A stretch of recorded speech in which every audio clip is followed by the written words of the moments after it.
Great. So has everybody had a chance to look at the minutes of the last Water Advisory Committee meeting? Yes, I do have just one explanation on item number 10 on that.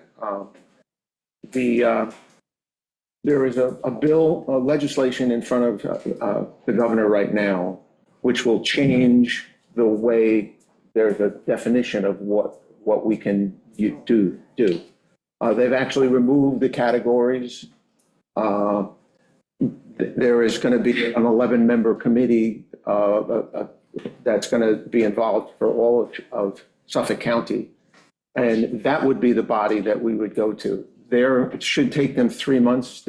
Assuming she signs this thing, it should take about 3 months for them. We would then go to them.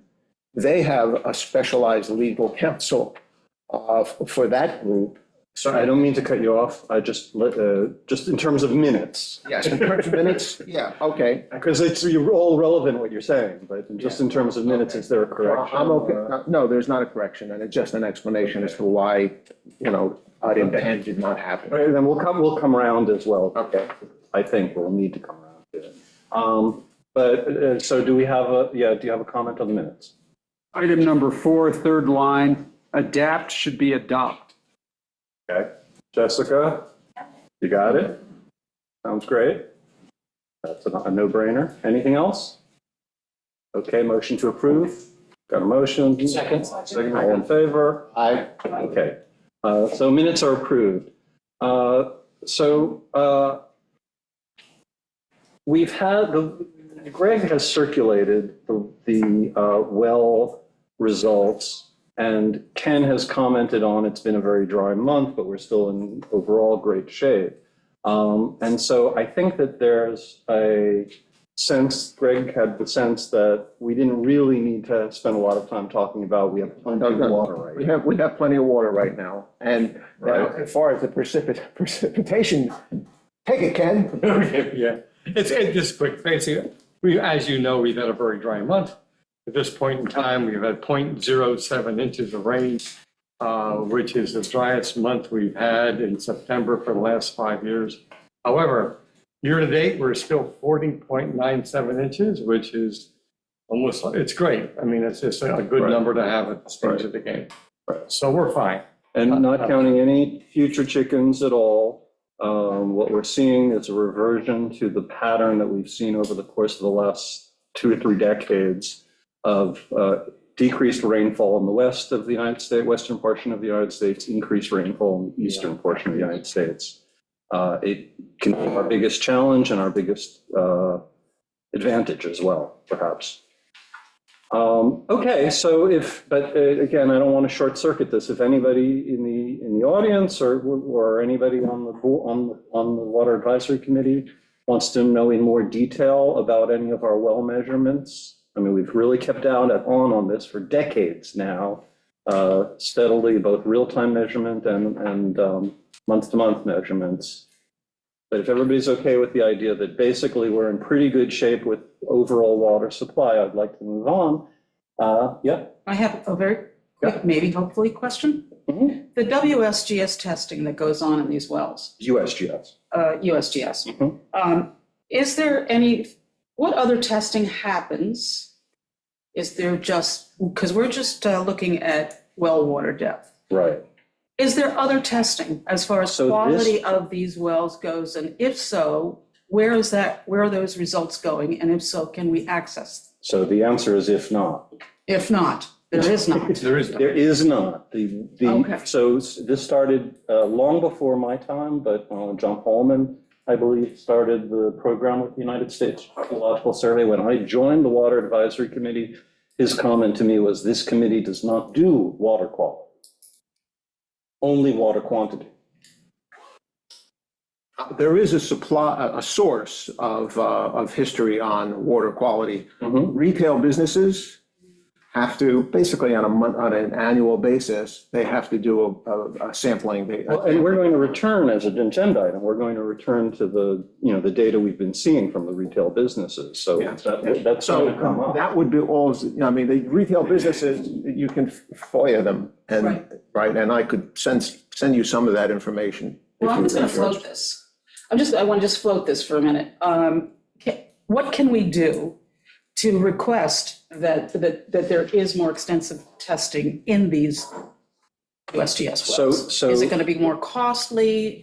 Well, each program obviously does have a cost associated with it. Just to comment on Yes. using those wells, it's not a good idea. They're static wells in essence, and they should be pumped and be able, you should have an active well if you're going to do Okay, so that's, actual testing Yep. for materials. But you're bringing it up at a really interesting time, and it just so happens that it's like outside of the time that you've been on the WAC. Mhm. But 2016, Yeah. 17, and 18, the USGS did 9 wells distributed across the island for water quality specifically.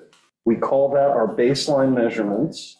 And our feeling was that because water quality is going to change more on an annual or even 10-year basis, more than month to month, like the well levels do, right, that we needed to repeat those tests every 10 years. So we're now coming up to 2026, 27, 28, and where we would be able to compare, like, okay, what shifted in 10 years in terms of water quality on Shelter Island? Have we bent the curve downward with nitrogen, or is it continuing to rise upward? so in 2 years, we would request the USGS to do a greater. Unless we testing. decided that 9 years was a good amount of time, and so we could accelerate if we thought it was appropriate, the next round of Yeah, it's the costly, continuation yeah. of baseline testing for water quality. I'm putting that on the table. It's Yeah. costly. I mean. Yeah, it was another $10,000 or $20,000, each time you did get into a program with them. But it was a 3-year program. It gave us a lot of data, including that the well in the center of town was exceeding 10 milligrams of nitrogen per liter. Okay, So- I'd just like to revisit this maybe Yes. in a month or two. And yes, and it has to be in our water testing budget in the future. Right, And we just had the conversation with Amber last week about future water testing and current water testing and, how to make sure that we're budgeted Right. appropriately for that. and track but- baseline results. Right, and again, if we want to just stay with that clear every 10 years, and 2026, 27, 28 is our year to repeat those tests, Mhm. it would just show that we've been very determined for a very long amount of time. So I think it's valuable. Yeah. It'd be very Yeah. valuable Yeah. information to have.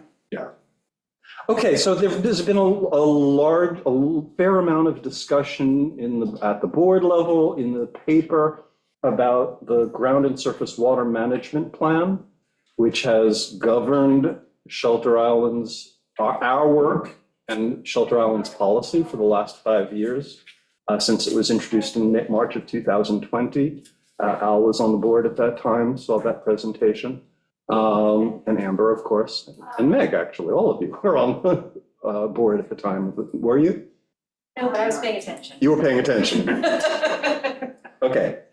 And since that was spearheaded by 2 professional engineers with some 80 years or more of experience between them, including Mike Bebon, who was in my seat at the time, and who was an executive at Brookhaven National Laboratory dealing with their water contamination cleanup. So if you think our water contamination issues are bad, he was dealing with far worse than that. And John Cronin, who was our engineer at the time, who was also on the committee at that time, and has had, I believe it's 5 decades of experience with Suffolk County water, both supply and waste issues. So I thought it would be appropriate to have John sort of give us his perspective on, after 5 years now, of the ground and surface water management plan. And I would ask you to come up and, Well, actually, if you don't mind, I'd like to stay seated. Yeah, I'm dealing with the tail end of a little medical issue. Okay. Since mid-August. And I got to ask for your indulgence with my voice as well, because this was a problem that was centered on my voice. Okay, but we have John on camera, right? Yeah. Is there any way, Jessica, that we could pick up the volume or move something, or is he good? Should be fine. Okay. Okay, thank you, Christina. Thank you, Peter. I think probably the most important thing I wanted to emphasize is I'm not going to try and tell you what updates you should put into that plan, or what revisions you should make. What I think I hope to try and achieve here today is I'm first going to pose 10 questions to all of you. And I'm going to do that verbally, and afterwards I'm then going to give you a copy of those questions. You don't have to answer those questions verbally. Just think about the answer. Because these questions are really the same type questions that Mike Bebon and I posed to ourselves when we set out to try and develop some sort of plan. And while the bulwark of that plan was done by Mike, it came from a number of meetings that he and I had in my office. We discussed things about water on the island, where I tried to kind of bring Mike up to speed with what we knew to be some of the issues at the time. So as you listen to these questions, ask yourself, can you answer them? Do you know the answers? Are you comfortable with the answers? Because I would submit that without a good handle on the answers to these 10 questions, you're going to have a lot of difficulty solving water problems on Shelter Island. So the very first question that I pose here is, who is responsible for the aquifer beneath Shelter Island? And what groundwater management zone are we in? Second is, under federal EPA regulations, who is the RME, that's the responsible management entity, overseeing wastewater injection into the aquifer in Suffolk County?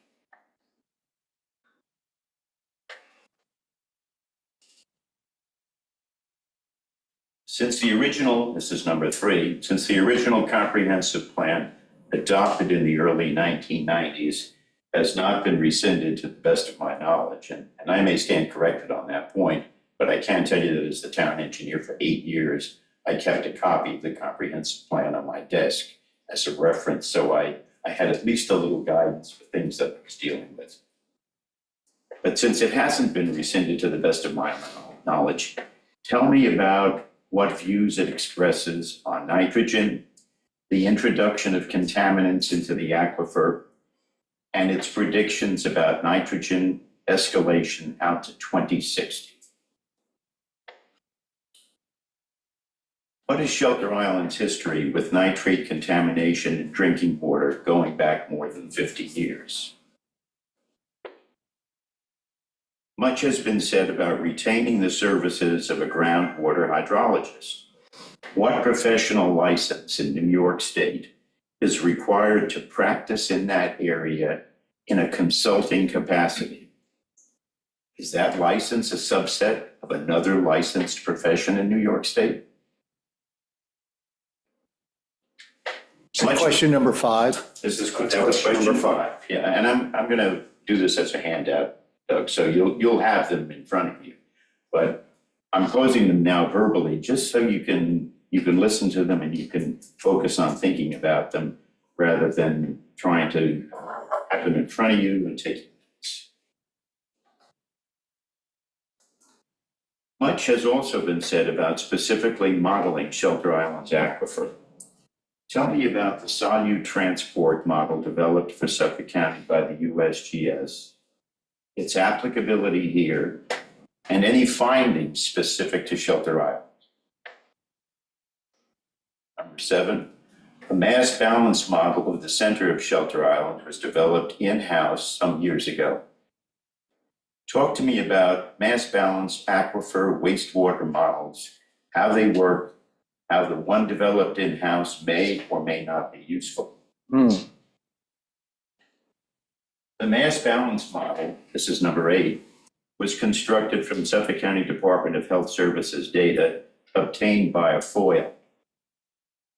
How much data was obtained and what period of time did it cover? Fairly recent, this is number 9, and reasonably well-organized testing was done in the center. Tell me what the sample size was, the confidence limits applicable to that sample, the sample's margin of error, and the size of the population. Number 10, what are the findings and strategies for groundwater resources and drinking water supply, that's sections 3 and 4, that are part of the Suffolk County Comprehensive Water Resources Management Plan? And as you might know, that's a 1,500-page document that Suffolk County developed in 2015 that was intended to be the steering document for water-based issues in Suffolk County. And once I have these handed out to you, you'll note that on the back, I have a little map, and that map actually depicts the terminal moraines from the last ice age and where Shelter Island is with the rest of the Northeast.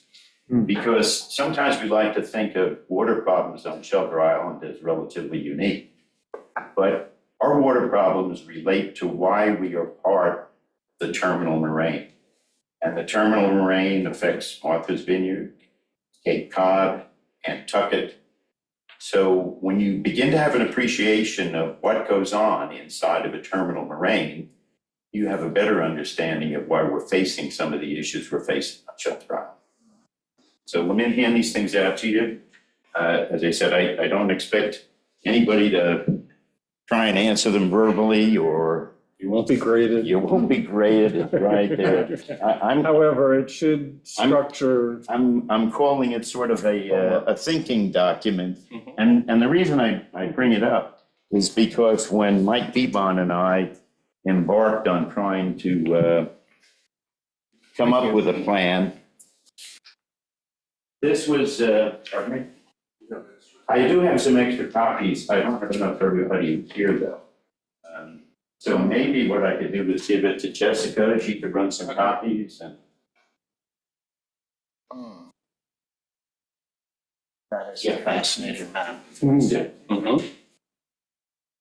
That's why we're so connected to what goes on at Martha's Vineyard, why that's so relevant to us.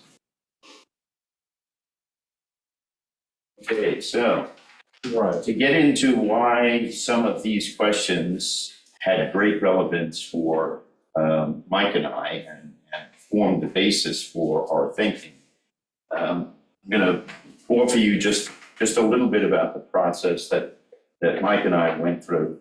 And I always like to, I guess we could call it disclosure, so that anybody who thinks that Mike and I were conspiring to spring a plan on Shelter Island, I like to confuse that by telling you right up front that Mike and I go back to being teenagers in New York City. So I have known Mike probably for more than 60 years. And our original basis for being connected was that he and I were admitted to a competitive high school program for people who wanted to go through the rigors of a college engineering education.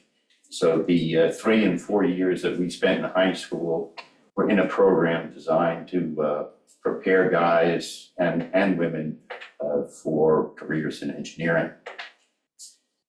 So that's kind of the background for what we initially brought to our discussion.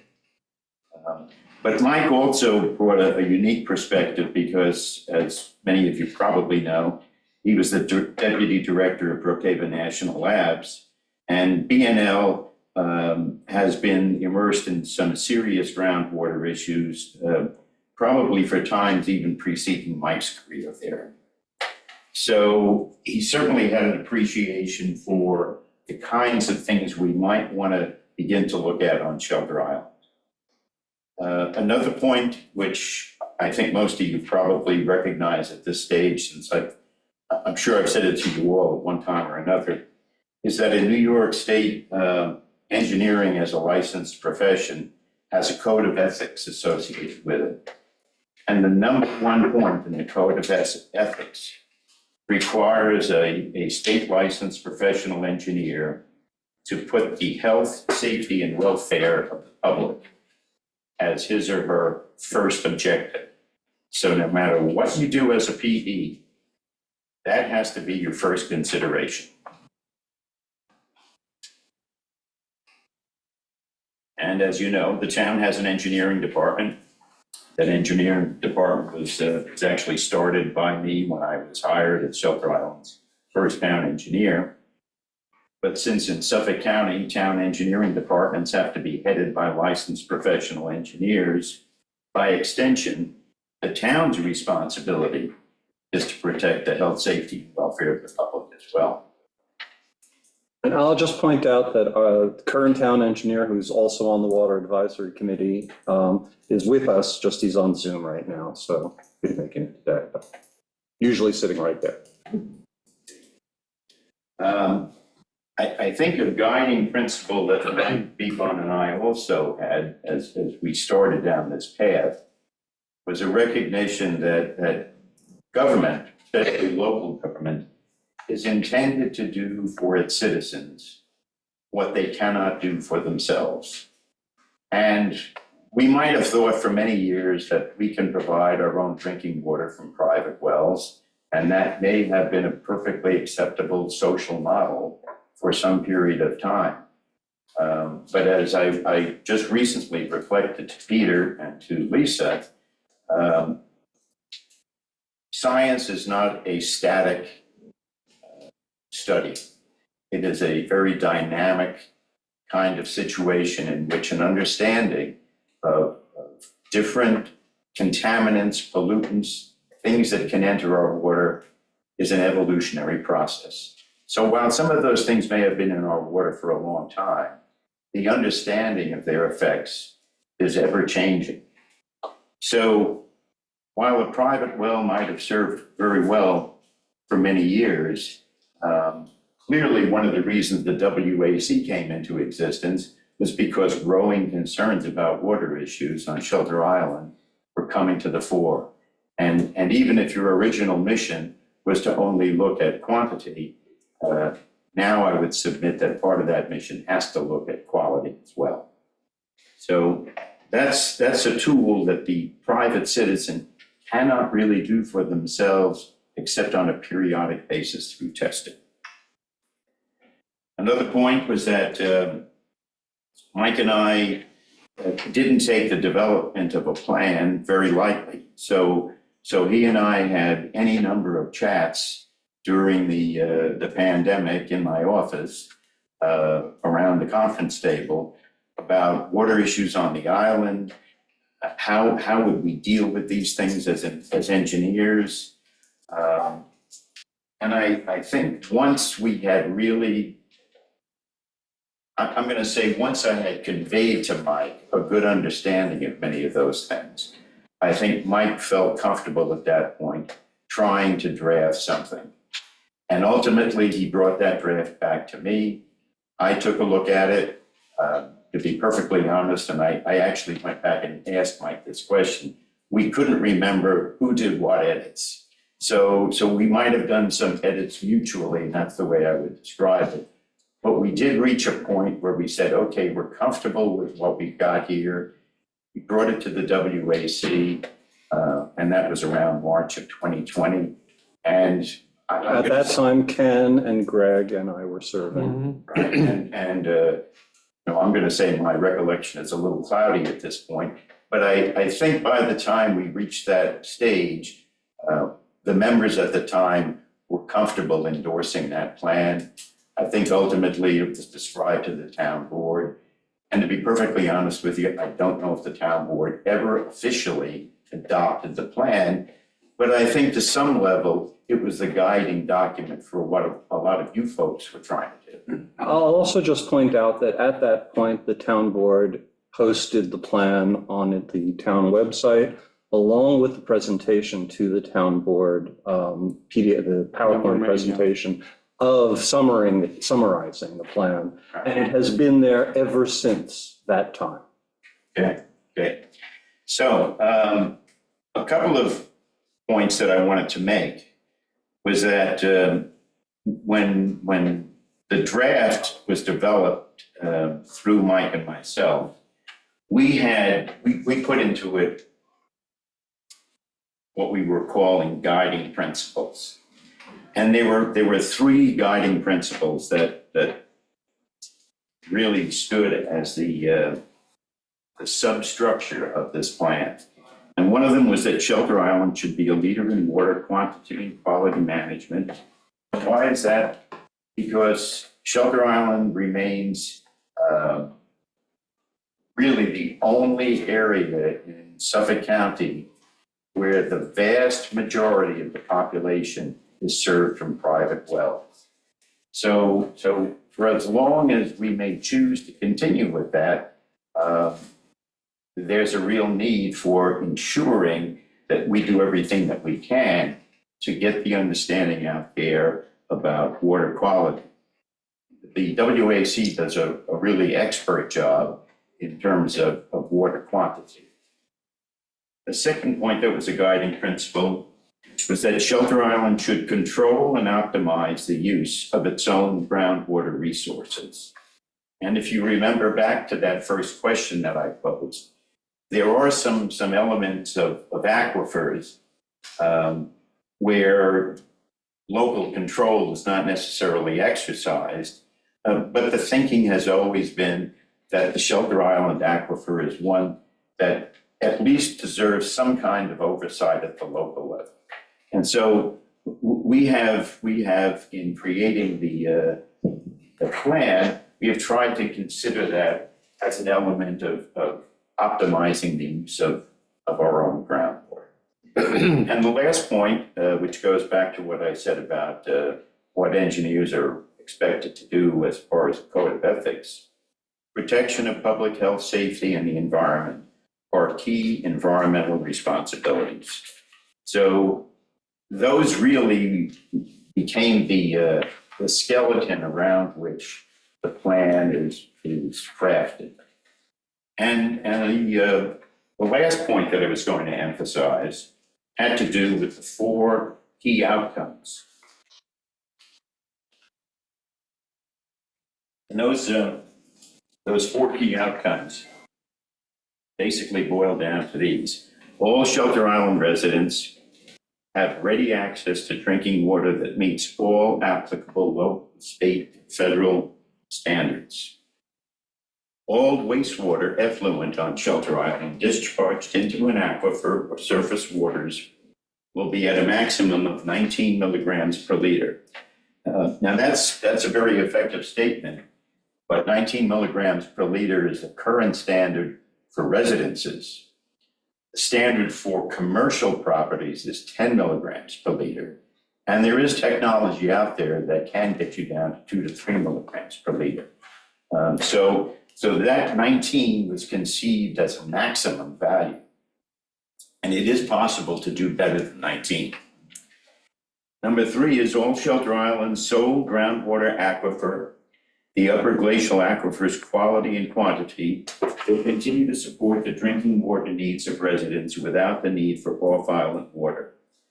Now, I love to hear all of the speculation about what happens with public water, because it's creative speculation, but it has no basis in fact. There is probably no scenario that would ever have us pumping water elsewhere on Suffolk County, or having Suffolk County pumping water onto Shelter Island. And that really has to do with the volume of water that recharges the aquifer annually through rainfall. Now, there are times where we may be headed towards a drought situation, the quantity of water has declined, but overall, quantity issues are not necessarily the overriding problem that Shelter Island is faced with. It's water quality issues. And it's really very unlikely that the way to solve a water quality issue involves piping our water someplace else or piping somebody else's water here. So in all likelihood, whatever the WAC and the town board chooses to do about water quality on Shelter Island, I feel very confident as an engineer that that will always be an on-island solution. And Andrew has, from his professional background, has, informed us of how expensive it is to move water. Well, it's not only expensive, but, there are some practicalities about pipeline drilling and a variety of other things that would add what I personally see as an unnecessary level of complexity. And our last point here as an outcome was that surface waters surrounding Shelter Island will not be negatively impacted by human activity on the island. And that really goes to the heart of what Chris Gobler did as his PhD dissertation in the 1980s. And a lot of folks regard Chris, regard Dr. Gobler as really expert. And frankly, some of his work is really the basis for a lot of where we are today. But the bottom line is aquifers on an island like Shelter Island ultimately communicate with the surrounding waters. So whatever is in our aquifer as a contaminant, it may be a problem for all of us as drinking water, but it's also a problem for the water quality of the Peconic Bay system. So when we look at the outcomes that Mike and I hoped would be achieved by a plan, that's where our heads are. So as you look at the various outcomes that are in here, you'll see that the plan was broken up into intervals 0 to 5 years, 5 to 10 or 11 years. But I would really caution looking at that kind of a schedule and feeling as though this is a fixed kind of thing. When you draft a plan with the recognition that as you begin moving through the elements of the plan, you also are fine tuning the plan. So obviously I haven't been in here for 4 years. I don't know what the WAC is specifically doing these days. But if you feel comfortable that you have started moving through some of the points in that plan, and at the same time you think, oh, we ought to tweak this a little bit more, or we should try and get some more information here, well, hell, that's the purpose of the plan. It's a living document. Exactly. Mhm. Exactly. And I always fear taking something, and I look at this purely as an engineer, I always fear taking something and saying, I have to do exactly what's here. Because if step 8 is influenced by something I just discovered in step 5, I want to know about that, and I want to know how do I adjust step 8. Mhm. So I can't recall specifically, but I think we had suggested in the plan that you look at that plan on an annual basis and you ask yourself, what things have we accomplished? What things have we not accomplished? And what things do we need to amend? Because that's how the thing gets some viability. It's how it becomes kind of a living document.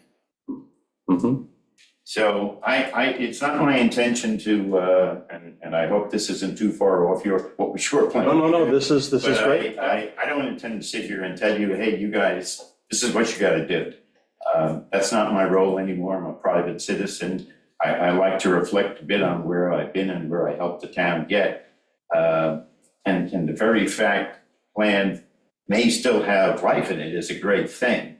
But I would submit that life is also based on your ability to answer those 10 Questions that you gave us. So I really thank you, John, as always. I also think there's a great challenges for everybody on the committee. I think that you and Lisa got exactly where I would want to get to, which is we have here a living document. There's been a lot of water under the bridge. in these 5 years. And we've gone through a number of different steps successfully, and we've also had feedback from the community.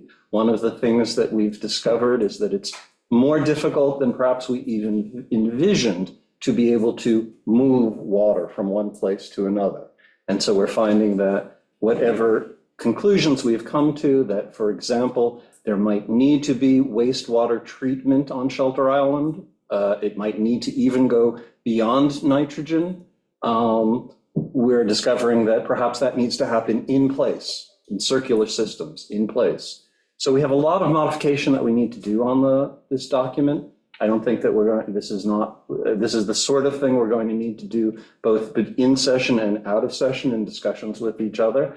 I really strongly encourage everybody to see if you can get to answers to John's questions and also reread the document. One other thing I would just ask you, John, is, are you aware of any documents, his studies, historical work, data that you ignored, that we ignored as this plan was developed? Or did we look at everything that had been done on Shelter Island that we knew of? I would say that when Mike and I worked on this, Mhm. we were pretty comfortable that we had examined everything that needed to be looked at up to that point in time. But you've. The last 20 or 30 or 40 years of, So I would say going back certainly to at least 1970, and as Mike Collins, who's the town engineer in Southold, and I used to love to joke, it took us 300 years of pooping in our drinking water to finally get to a point where we've got to do something to fix this problem. And, this document is an effort to head us in that direction. So I'm pretty comfortable that we didn't ignore any inputs when we drafted this back in 2019 and 2020. But the point that Lisa made about it being a living document and what you just said about what could we have ignored, well, I can tell you, as I sit here right now, there's two pieces of information that have evolved in the last 4 years, which Mike and I really didn't know very much about at the time. The first one is polyfluoroalkyl substances. better known as PFASs and PFOAs. Right. The most strenuous, the most rigorous threshold for management on that has been imposed by the EPA, getting down to, parts per trillion. So I would ask if the EPA is suggesting that you can't consume water that has above a certain PPT, and how do you expect a local homeowner to feel safe drinking their water, when we know that there's PFAS in the water on Shelter Island? And you said a second thing? And the second thing is that Shelter Island has, I don't want to say the oldest, but it has one of the oldest populations in New York State. And demographically, it also has one of the wealthiest and one of the best educated populations in New York State. That means that many, many people who live here are getting some pretty sophisticated medical attention. Well, we've been an advocate for not disposing of your meds down your sink drain or your toilet. What about the medication that I take every morning, okay? That's not fully metabolized, and I defecate or urinate out into my septic system. My septic system doesn't strip those pharmaceuticals. We don't have treatment processes yet in place that might be appropriate for those kinds of And question you marks. live downstream from. And I do live downstream from you, so I hope you take lots of antidepressants. No, I'm sorry. Penny has her hand up in the back, and you were just speaking about, well-educated and intelligent community, all of us getting on a little. Penny, you want to come to the podium? A light bulb went off in my head today about getting a baseline measurement for Shelter Island water. Are there any test wells in Mashonack? In Mashonack, I don't believe, there wasn't, I would really be curious to know. for clean water, how clean could it what was be? on water, what were nitrate levels? Has anything, I know we're in a little different, it's not just one big bowl, So maybe some things have gotten over there, I don't know. I actually did ask, this was a few months ago, for surface water contamination results. And I was directed to someone, so I know that the information exists.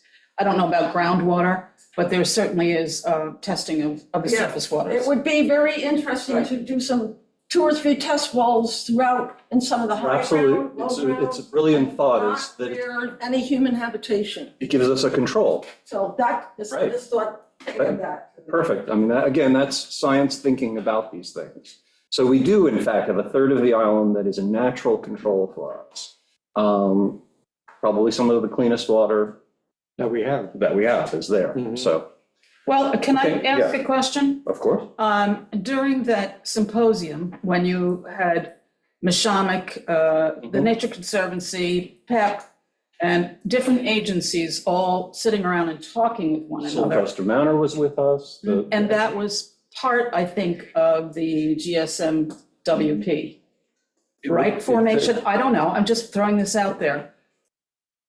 Was there any, and how, does anybody remember if any data came from the Conservancy? No. Or was it just Nothing I discussing? know of. I mean, from water test standpoint? Yeah. No, nothing I know of. Just throwing that out there, because They they did maybe have host to that. test their well because Right. it's a it's a public place, so they do have tests for. But their well. not, and I'm talking about community and nature where there's nothing, no human. That's not near their composting. influence, yeah. Base Right, you want- information level. I know what you mean. But no, so I think that part of what we're saying is that when you try to look hydrologically and environmentally and in terms of water contamination issues at all of Shelter Island, bringing in information from Neshomic is a critical piece. And, you know, the truth is that before the pandemic, there was a different board of the Nature Conservancy. There was a period of time where that board was very active in water leadership training. The Nature Conservancy has scientists that are on their staff that were attending those meetings. Everybody, I think, everybody who was on the board at that time from the town as well, everybody who's on the WAC, people from all the various communities that are engaged with the Conic Estuary Program, all came together. And it was a great service that the Nature Conservancy did for us. I've been reaching out to Rebecca Mundy and intend to continue the conversation about, can we continue water leadership work with Mishomic? They have a smaller staff now. So she's not sure who would take leadership yet on the water piece for them. But yes, we want, they have some data, they have some science, we want to draw from it. Okay.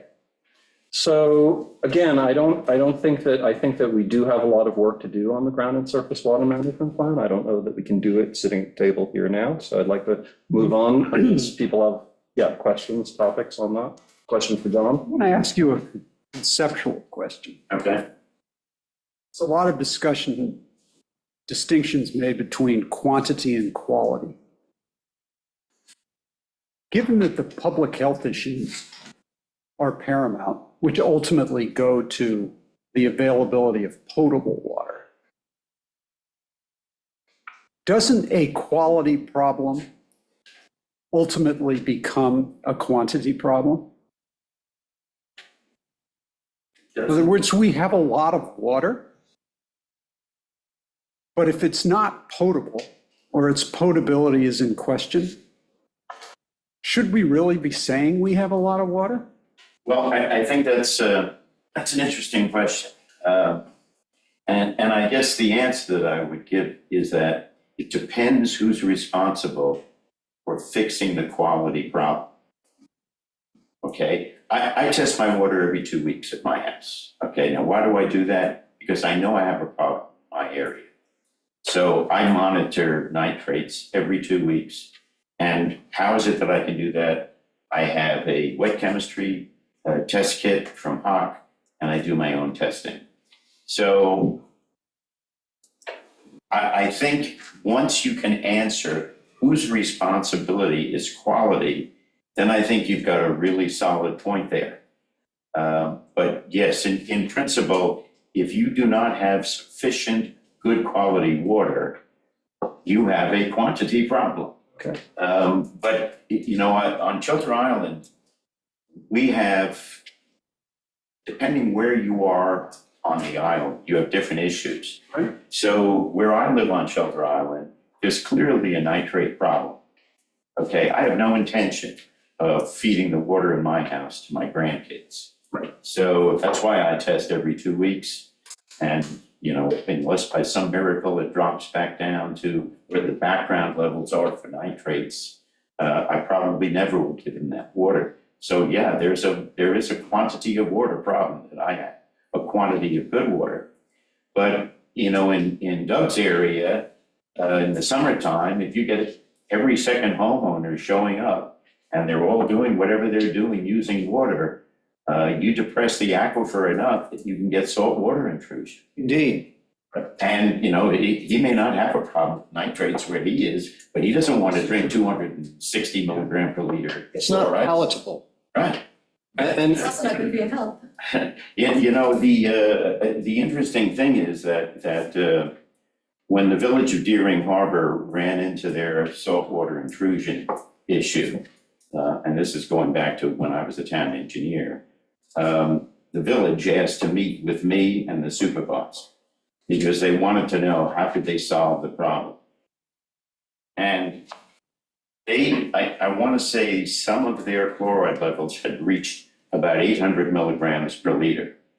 And while some people may actually be able to detect the taste of chlorides when you cross that 250 milligram per liter boundary, there are people who probably were consuming that 800 milligram per liter water and had no idea what they were drinking. So just to be clear, John, it's, the MCL is 200 milligrams per. Okay, 200, right, No, I'm not correcting you. I'm asking. 250. 250 Milligrams per liter. Okay. Right. but Andrew has emphasized at our recent library open house meeting, precisely this issue that people can't taste Right, the exactly. problem with their water. Exactly. And I think the other thing that I would point out too, which is one of the reasons I gave you that terminal moraine map, is that Barnstable, Massachusetts, you know, we all think of nitrates as having the EPA potability limit at 10 milligrams per liter. Well, Barnstable, Massachusetts decided not to use 10 milligrams per liter. It's 5 milligrams per liter.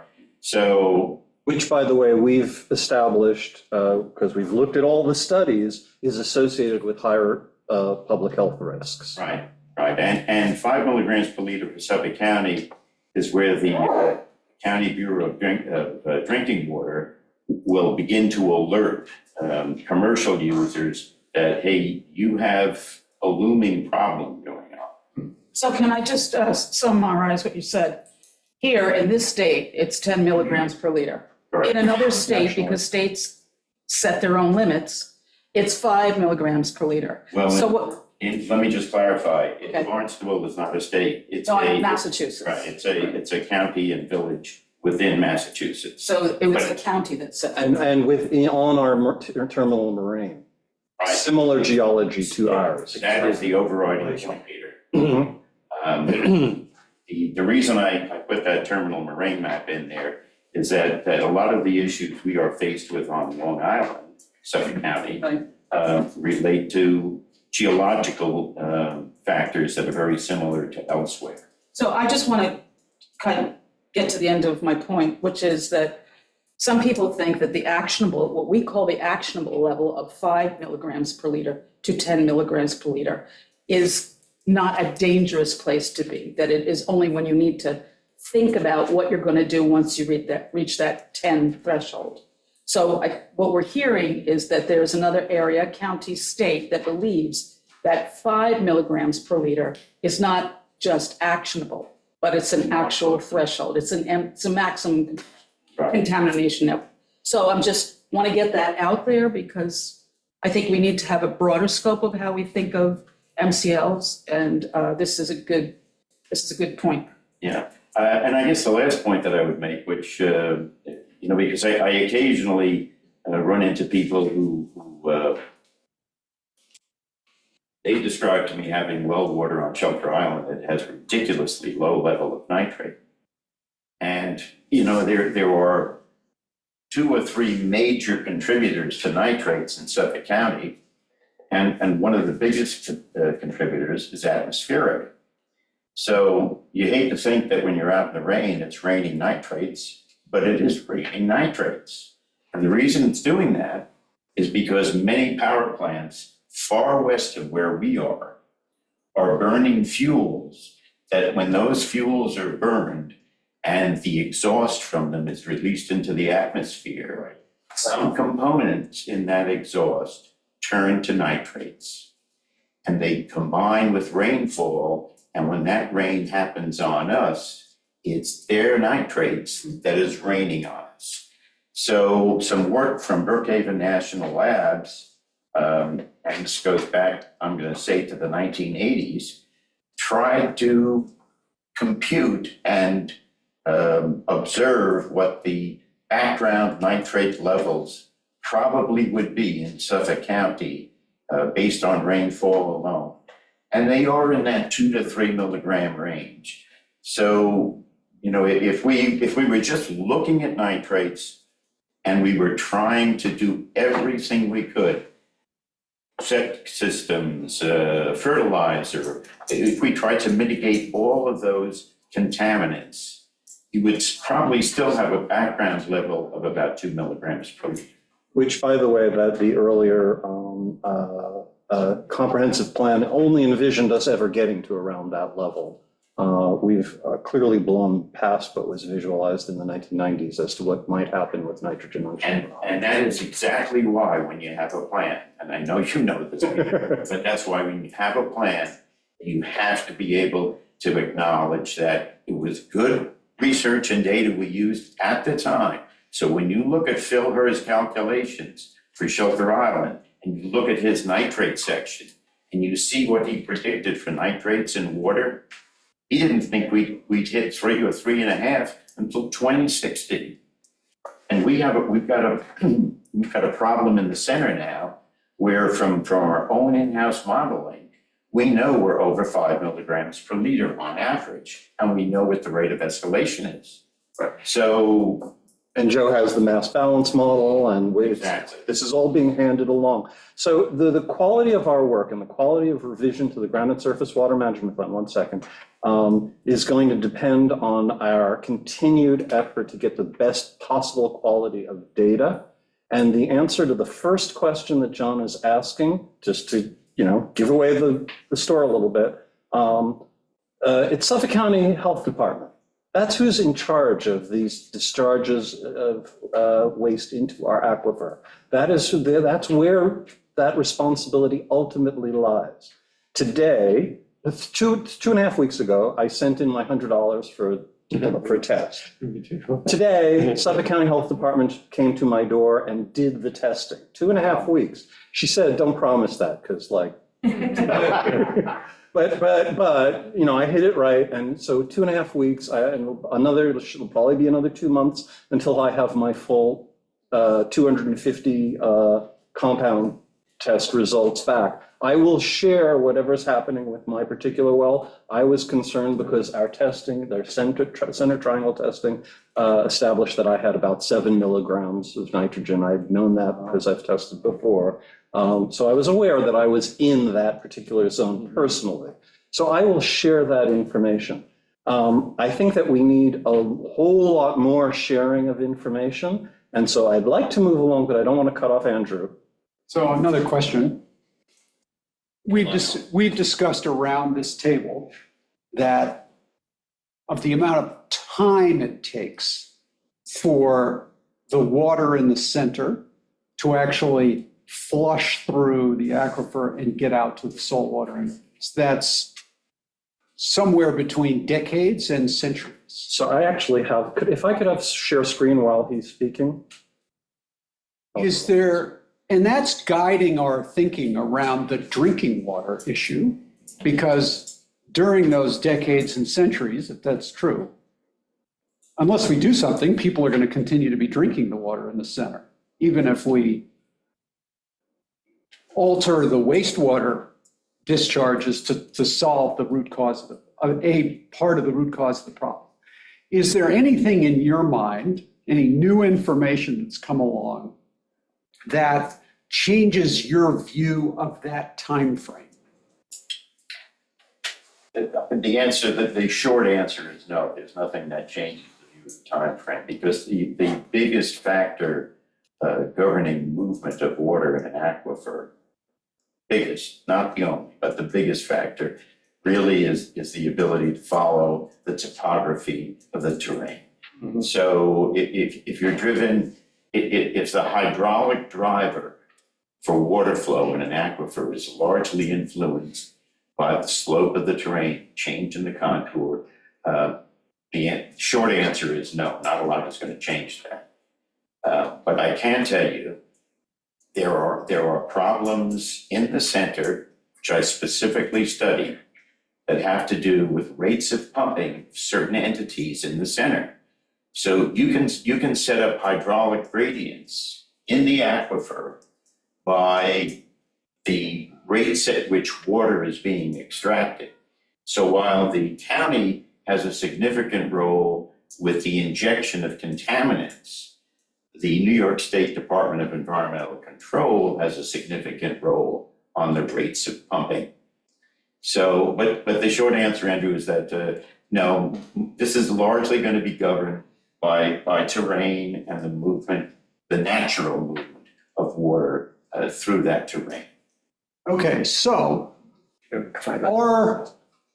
we've been talking a lot about discharges. And we've also been saying, well, even if we solve that problem, while the aquifer is, quote, cleaning itself, we have people drinking the water. And so we've got a potable water issue to deal with as well. That's, in your mind, sound reasoning? It's sound reasoning, and it's exactly why. And I'm not trying to suggest policy for you, Fine. but purely from the engineering standpoint, you're not going to remedy this problem by only installing new type septic systems.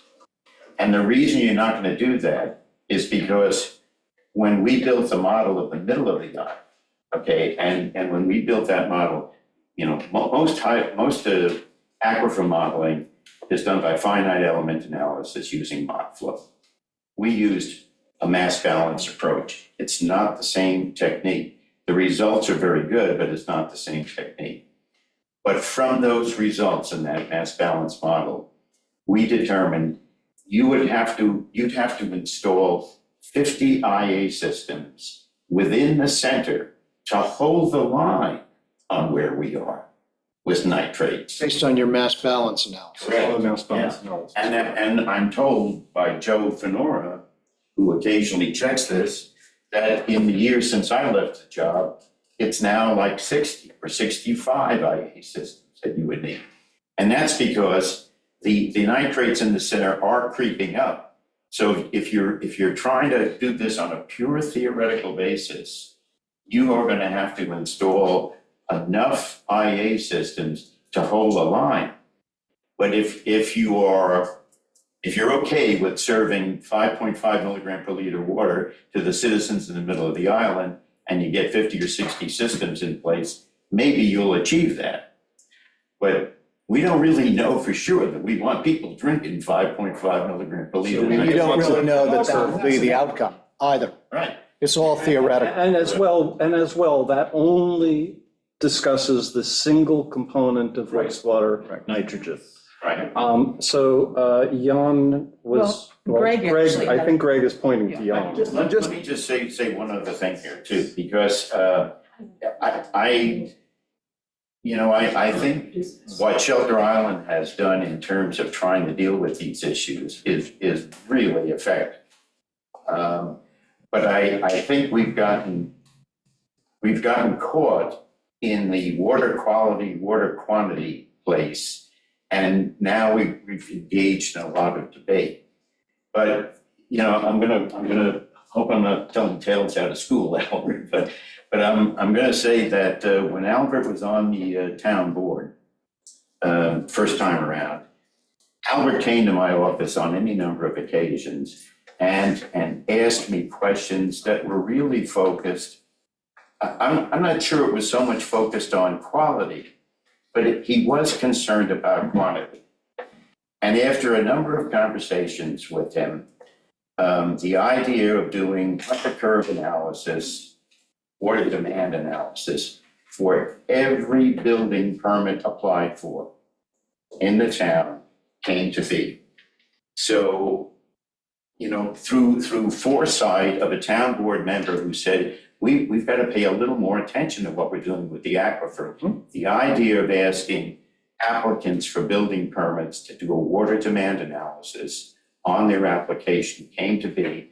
And I can tell you, I've done, since I retired, I've done 70 projects. They're not all on Shelter Island, but many are.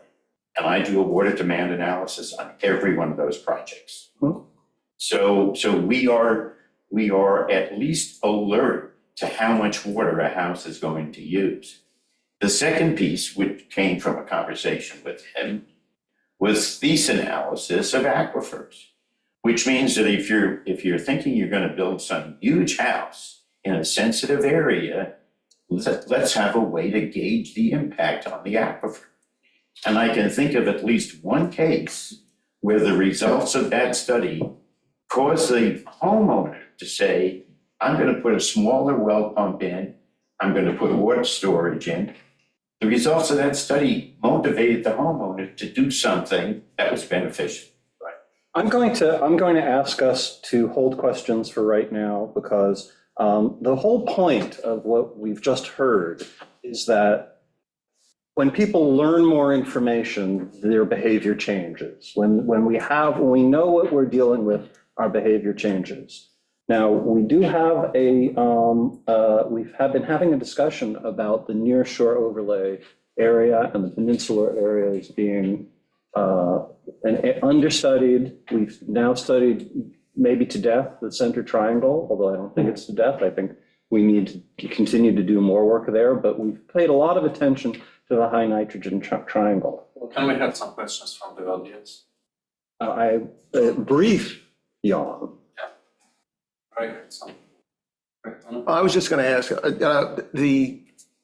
we talk about decades till it hits the shoreline, but is there rainfall lowering that nitrate level as it goes out? I mean, because the old solution is dilution. Yes, and the answer to that is yes, there is. So, and frankly, long before we did anything with IA systems, you were able to know that rainfall was really uniform over all open areas. But even with that, we knew we were exceeding nitrate levels that are good for aquatic life in the estuary. And that kind of condition is one that, there is a theoretical benefit to rain falling over the entire area, and it does contribute to dilution. But the question is, does it get enough dilution to, basically To bend the not curve. affect? But can I? Just to build on, if If you're talking about atmospheric contribution to nitrogen, You're always going to have that you have to look too. at that as part of the equation. That's Yes. not pure water. So what you're saying is there is nitrogen from rainfall as well. As well contributed. Well, I think the point being, though, in terms of as that decades process occurs, it's not 3 decades out from today, people are going to be drinking the same concentration that's in the center. Right, but we don't, We'll have, presumably, we because haven't- if you look at the triangle, all Right, we along haven't the edge, you don't see red. not yet. So, Not yet. not yet. So we have not established that nitrogen levels are going down in the center, or the contribution that we're making is, the mass balance model suggests we're not there yet. We may not yet be at the point where we've broken the curve. Yeah, but just that my mind is saying, let's not overemphasize what happens, that it takes 20 years, it takes 30 years. Well, there's action happening on that water flow all along. Absolutely. That's all. And we want to get in there and have more action happening along that water flow. Surely. More places where we're doing reductions of understand- contamination. You understand my take? is that- Yes, absolutely. It's well taken. happening. So again, we're only going to be able to work and improve our planning.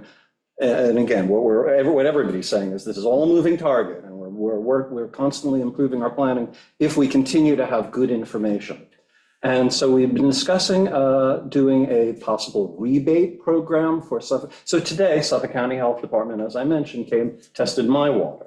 Anyone can go on to the WAC committee page now has a link to the form that you would need to fill out. Put in your $100 in 2.5 weeks, you could have Suffolk County Health Department coming to you. They're telling me they're getting a little bit more tests, but we've only had around 400 tests, said Jason Heim from the Suffolk County Health Department when he visited us in the last decade. That's nowhere near enough on Shelter Island.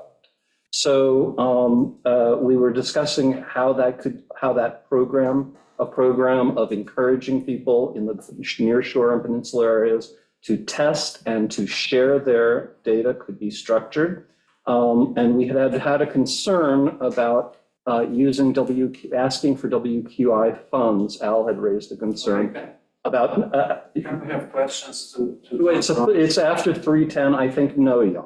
I think if you have questions, come back, ask them. It's a one-way propaganda, right? It's not propaganda, Jan, and please. It is propaganda, because if you don't let the public ask the questions, then it's propaganda. Can we limit it to one question? Sure, ask a question, Jan. Yeah, so I have a question to John Cronin about this plan that I understand you and my people put together. Actually, once it was put together, it was a Sorry? draft. It was a draft that then went to the. Okay, so among other things, the plan proposes to install public water island-wide as required over the next 11 plus years, and to complete, I don't think that's an accurate characterization, Jan. that's in a plan. He's reading That's from the the way. plan. That's right. I've read the plan. Island-wide, we should consider the possibility of public water. Question without you interrupting, okay? So under key outcome 1, it says here, complete the build-out of island-wide water supply utility system that's required over the next 11 plus years. Then further it says, further down, require owners to connect to public water supply where available. Do you think it's still a valid conclusion? This is where my head is, and I think I'm gonna ask you to appreciate the fact that in my profession, my obligation is to ensure that anything I'm doing engineering-wise considers your health and your safety. So that basically means to me that if I've got 2 properties that have a problem with nitrates, and now the town has learned about that situation, okay, we need to be in a position to do something for those people. Now, that can take several different forms, but ultimately, depending how widespread the problem is, the town is going to have some sort of ethical responsibility to not have people endangering themselves by drinking polluted water.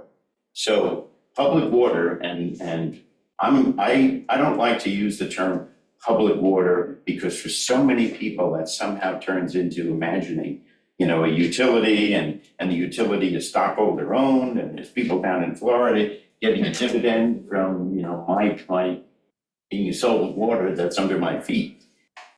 Public water can take many forms.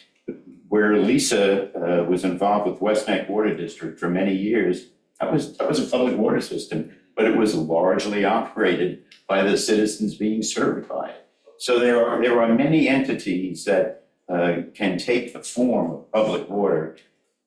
I would urge you not to look at it as a public water system that involves, 10,000 meters and miles of piping. That is one form it could take. It could take a form that, it takes right in this building. This building has a public water system because of the number of people who are in the building. Well, okay, did you consider other possibilities of providing clean potable water? What would those possibilities be? Filtering? What kind of filtering?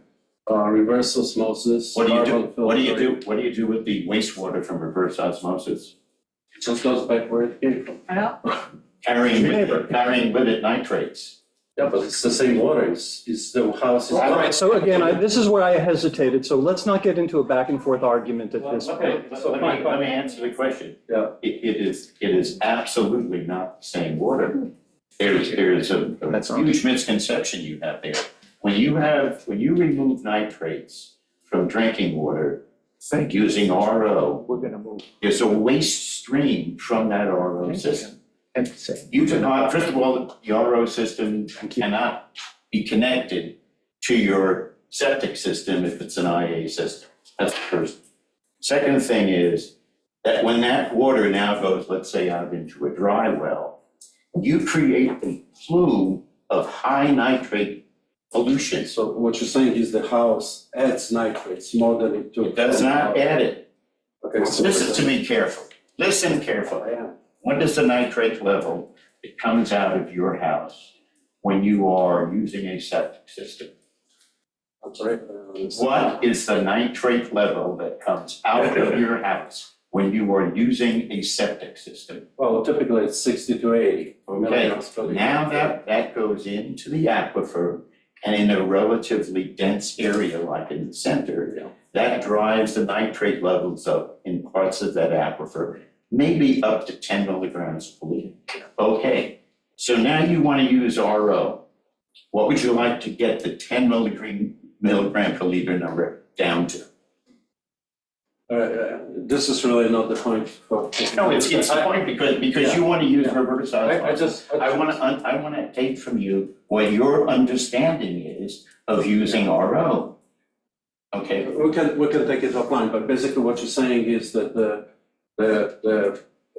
filtration in-house, distributed filtration in a house is not a viable solution to obtain. No, I don't believe he's saying that it's not a. it will fix your drinking water, but it ultimately creates a plume of pollution, which maybe moves to your neighbor, maybe moves further downstream to Peter's house. Okay, that is. Jan, I'm gonna have to thank you for your question, and we do need to move on. Okay. Okay. So again, we're not going to know unless we know. So we would like to see a large number of tests done. We'd like to see dramatic ramping up of Suffolk County Health Department tests. Now, we had, in fact, as a committee, last year, I had a conversation last week with Amber, we had budgeted for saltwater intrusion testing. In fact, that's what triggered our conversation about what kind of testing we should do in the nearshore peninsular areas, and whether we should bring the USGS in to do that testing, or whether there was a better way to do it. Joe had encouraged us to think about using instead Suffolk County Health Department for that testing at $100 per test. It's the greatest bargain he knows of in terms of getting a wide range of information about what is the quality of water right where you most care about it, right in the homes. So we as a committee had decided that that made sense to move to Suffolk County Health Department testing for the nearshore peninsular areas. We were speaking specifically about Menantic Peninsula and Silver Beach, although these guys have to recuse themselves on Silver Beach topics. We happen to have Teresa Andrews with us, who's taken over from Anita Brush, the Homeowners Association of Menantic Peninsula, which is great, and it's great to have her here. Because we already have a budget for saltwater intrusion testing, we don't really need to ask the WQI for funding for this. Joe, I know, are you able to tune in? Are you available to us? We'll see if Joe is able to tune in, but He just went off mute. yeah, hi, Joe. You had encouraged. Hi. You had discussions with Jason Heim at the Suffolk County Health Department, and it was clear to you that the way that a ramped up schedule of testing could occur in the peninsular area, in the nearshore peninsular areas, was through not funding up front, but through a rebate program. Is that right? That's correct. offer a Instead of the rebate town being one customer for one large fee, this would be done on a rebate basis where the homeowner or home user applied for the test would be reimbursed by town funds. Right. We've discussed working with the homeowners associations to create such a program, to encourage a larger number of tests, and to ask people to sign up to share their data.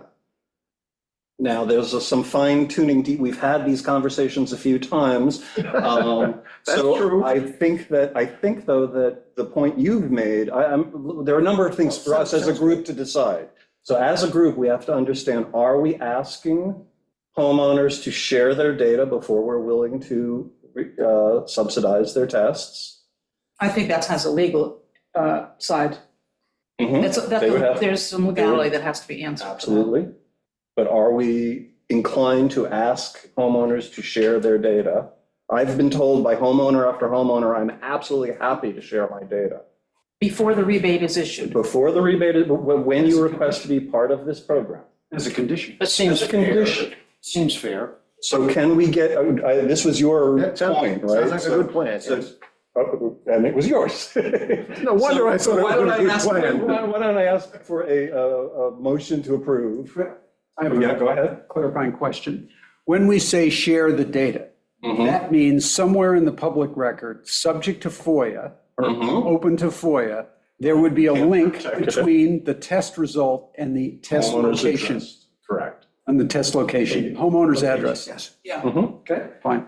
Just, Right, we're opting for here, if we do this, is, we're all together in full transparency. so let's be specific. As a condition to get the rebate, Mhm. the customer, the homeowner has to agree that the test location and the data would be in the public record. Right. But no name. Fine. Their name is not, yeah, and we're not going to advertise it in any way, but we're not capable of protecting that. On the other hand, we don't believe that they, if they sell their house, we believe that, the buyer has every right to do a test and to. Okay, I'll move it. Okay, Yeah, I mean, if it's 79 Gardner's Bay Drive, people, they'll know, well, yeah, it's that guy. all right, so there's a motion to approve, second? Second. All right, all in favor? Aye. Okay, so we're going to do this as a completely open program. Now, the next question is, we had been talking about Teresa's Menantic Peninsula Homeowners Association, without you guys voting for it, the Silver Beach Homeowners Association. But there seems to have been, as that this conversation has floated around for a month, is there a reason not to open it up? We have a reasonable budget here. Is there a reason not to open this up to all near shore? This was a budget specifically for saltwater intrusion, water quality issues near shore. Are you asking? I'm asking, do we want to do Can I it just- only for Silver Beach and Menantic Peninsula, or do we want to open it up to Rim Island and to Hay Okay. Beach and to anyone who wants to participate? We I think have it's a budget. important to know, first of all, what is in the budget for testing, how far that's going to go. So it's $20,000 was And how many budgeted tests for- would that would be, literally? That would be 200 tests. Okay, so will 200 tests be sufficient for all near shore area applicants? So I think we have to be reasonable, because we wanted to start in one area that we could, take care of and move to, then we included Menantic Peninsula. So I, at this time, don't think that we want to open it up if we don't Beyond have Menantic. the funds. I second that. So the idea then would be Menantic, now you probably shouldn't second it since you live in Silver Beach. I'd say The start idea there is and Menantic see and what the Silver Beach. response is. Alternative, if you got 200 slots, you can say, okay, what you've got on here now, there's 150 slots available, and then another 50 opportunities Exactly. for the other near shore areas. It gives a flavor of those other areas. It's not gonna have the level of detail that you're gonna get out of the Silver, but at least you'll have some feel for what's going on. And if it's spread out along the entire near shore, you'd have a very interesting picture, I think. Well, I'm personally concerned because one homeowner came to us with his tests showing in Hay Beach, 1,4-dioxane and PFAS and PFOS, a whole range of them. So below, above exceedances. So I. But that well was tested, so there's no need for that Has been tested homeowner and to he test. submitted his And test. So- he has another test going now. He has another test, He's right. ordered another test. Good. So I think that we should just keep it in a manageable, So, okay. two Meg? manageable areas. Well, do we know how many people live in Silver Beach? How many live in Manana Peninsula? Do we have just an estimate as to how many homes? Well, we have the two presidents of the two homeowners. Glad you asked this question. That's why I'm teeing it up for you. What you got? We So- have approximately 250 Okay. residences in Silver Beach, defined as the Silver Beach Peninsula south of Bootleggers Alley. And Teresa? We have 160 residents that live in the Manana Peninsula. So we're talking close to 400. Right. Not that everybody would sign up, but that's still, I think we're going to get, we're not gonna use up this budget, No. I'm afraid. Right, well, and look, we had a third That of would the be good if homes we in the did. center. have you any pulse on how many people, like just in conversation, how many people are interested in signing up for this? Yeah, I think the answer is when I chat with someone about it on a one-to-one basis, they're interested. Okay, It's a question of how aggressive we are at making people aware and bringing Yeah. them in. But I also get my ear bent with people with problems, so. Yeah, Teresa? We had our annual get-together, and we had about 50 people attend. And we also asked people if they would be interested in having their water tested and would they share their results. And out of that survey, we had about 45 people all answer yes, that they would definitely want to have their water tested and that they would share their results. So no, in other words, that's 100% of the people who, Yeah, we had roughly 50 people, somebody counted, and then we had 45 people actually fill out the form, all yes, Yes. sharing Okay. and. can I suggest, and I know we've done a lot of this, but can I suggest that before we go out to the two peninsulas and sort of narrow down who wants to test and who doesn't, there's some type of educational campaign targeted to the homeowners to prompt them perhaps toward testing rather than one-to-one conversations. You don't think it's necessary? Okay, I don't know. Do you think it's necessary? Well, I think you run into the issue perhaps of second homeowners who would not be on island to attend something like that No, I unless you mean, did it. disseminate information via Well, we can- email or mail. We can definitely do that. We I can- don't know, but I'm just. But again, for example, with respect to the Silver Beach Association, while we have approximately 250 residents, we have approximately 75 members of the Silver Beach Association. So we don't have 100% contact Right. with all of those residents. Unless we send it to their tax address. Yeah, PO box. All right, so I think we can fine tune some of this because we are, as a committee and as a town, relying on you guys, on the homeowners associations, to be the, so to some extent, you have to be our educational arm, to some extent, you have to be our recruiters and bring people into the, to get to a sign up. But we can structure this, and so again, the part of this that is us structuring it is the decision we were making a moment ago, we were trying to reach a moment ago, which we didn't quite bring to a vote, which is this all for these two peninsular areas? Are we going to reserve 50 tests like Greg was suggesting, take 150 tests? I suspect that once we get started, there'll be plenty of people who say, you know what, you don't even have to rebate me. Thank you for getting me to get my test done. But again, we should, stand behind what we're doing. So, If we think it's cleaner just to keep it to those two areas, that's fine too. Yeah, and I too don't have a preconceived I didn't- We can idea. afford, I mean, basically, what you should do. We have 200 tests we can That's afford. what you can afford. So let's stick with those two areas and see what those, what this response is. Yeah, I think,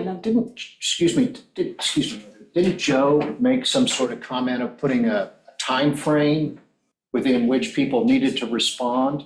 I think that would make some sense. In order to sort of push this along, because then I agree. if within Silver Beach and Monanta Peninsula, people don't respond, Oh, then you can open up the overflow right, then we test have, people. we can, So I'm looking for one of you to structure this into a little bit of a mathematical game. It sounds like what we're suggesting is all 200 tests are initially offered to the two peninsular areas that we discussed originally, that there should be a time frame that they have to sign up by. At the end of that time frame, any tests that were not signed up for get released. are released to doing additional nearshore. This has to be nearshore and peninsula, or not peninsular, but it has to be saltwater intrusion related, because that's what we're talking. Stella did have Yeah, her Meg. hand up a Oh, yeah. while ago. Okay, so Stella and then Beginning of Meg. this conversation. Yeah, so- Stella and then Meg. Okay, Stella? thank you. Can you hear me? Yes. Okay, thanks. I really don't have skin in this game, given I'm representing the Heights. But I just wonder from a legal and to some extent moral perspective, is really focusing on just those two areas the right way to go? Or can you open it up to anyone who's got saltwater intrusion in the nearshore and peninsula overlay and say the first 200, first come, first serve? And I think That what is that precisely what we're asking, right? Can I answer that, Stella? I think that we have made a commitment to these two areas, a verbal and sort of, at this point, ethical commitment to proceed with testing in these two areas. So I think to make it the first 200 people, and if that strand sort of, if you will, other people in those two areas that we've already made a commitment to, I'm not sure that that's the best tack to take at this point. Yeah, I'm just concerned that someone's going to say, why are you discriminating against me? I could have the same problem. And that could put the town in a pickle. We certainly don't want that. Now, we did discriminate in the sense that we did the center triangle first. And this was the idea that we shouldn't be discriminating only the people who have high nitrogen problems. The saltwater intrusion problems are equally important, and we may discover things that we don't expect in those nearshore areas because they have a shallow aquifer and might be, we want to see what we can see. Go ahead, Meg. Meg. I just have kind of a methodology idea that might help with Stella's question, but also give us data that's kind of reliable. So part of why you want to test in one area at kind of the same time is to get kind of a snapshot of what's happening, and the more data points you have in that one area, the better your results. So if you're saying, let's start in Mananac and Silver Beach, then great. Once you have leftover, then I would say move to specific areas so you can try to get clusters of data.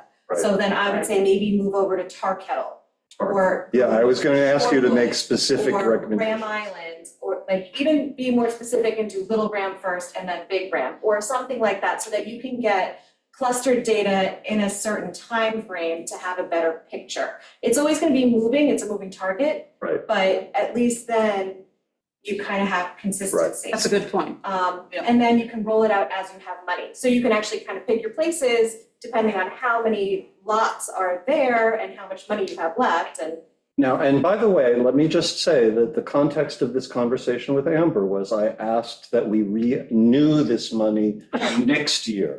So we are not talking about, we're talking about doing it this year, and then we are talking about continuing to test other nearshore areas. then it can be a rolling process that eventually tests the entire island perimeter. And I trust that whoever is on the board in the future will also be supportive of at least people knowing. Well, and you can keep track of it, and then you can have like a whole plan on And, how you and the go public, around us the knowing in For general. collection too, I mean, really, Right, it's easy. no, it shouldn't, this should not be a political football, this should be something that everybody is supporting. So I will just say that we have this funding that was put in place because we anticipated we would need to do nearshore saltwater intrusion testing. We now are close to a format, which is, I believe, the one that sort of Lisa and a number of people have suggested here, which is focus initially on the two peninsular areas, set a time frame. Do we have a time frame? How quickly somebody might have to sign up? Joe Fenora he Joe, knows the did you have, timeframe. and Elise, I see you have your hand up as well, so hold on a moment. But Joe, are you there? I don't see Joe on. No, Joe is not online right now. He was talking, as I recall, I saw it in an email Mhm. conversation. I believe he was talking about 3 weeks. I would recommend making it 4 weeks. It's a reasonable, it's 30 days. From the point that we put the program into From place. the point We're going to that have the to go. information is disseminated, Right. the clock starts ticking. Okay, so we are saying initially Monantic and Silver Beach, let's say a 4-week time frame to sign up for those tests, after which they'd be released to other nearshore communities, people who have saltwater intrusion concerns. We're gonna need to have a very clearly defined process so that we can measure and we know. And Andrew is in charge of that.